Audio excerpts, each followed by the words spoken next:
Dito guys, naglagay po ako ng dates, legal name.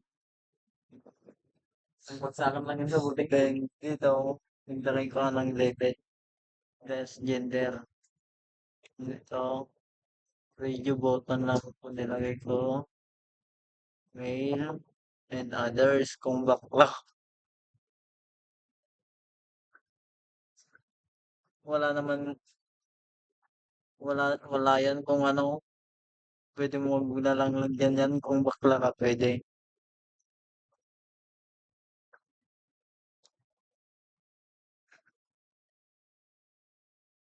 Then ito, label country din.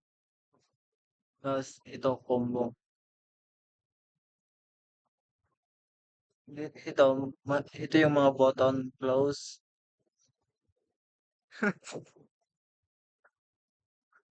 and submit. Okay na po tayo. Ito na po yung code. Sa select country, nandito po yung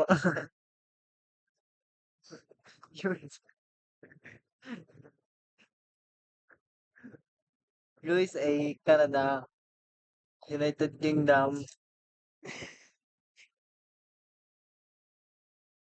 India, and Australia. Try na po nating i-run. Yan po yung ano. Then, Jeriel J. O, gumagana po siya guys.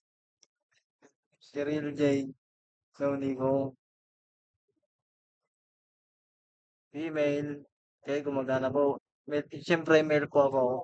Yung mail. Kung bakla ka, ito po yung others. Yan, mail po tayo guys. Select country. O yun, USA, Canada, India, Australia. Siyempre, nasa Canada tayo, mainit.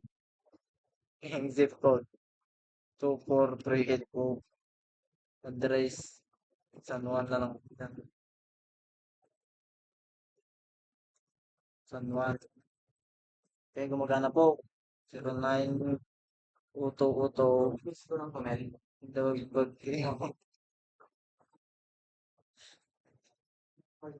Ito po, password. Functional pa lahat.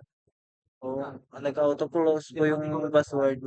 Kasi nilagay ko sa saan yung confirm password. Basta ganoon po. Gumagana po siya. Username. Submit. Wala po yung submit it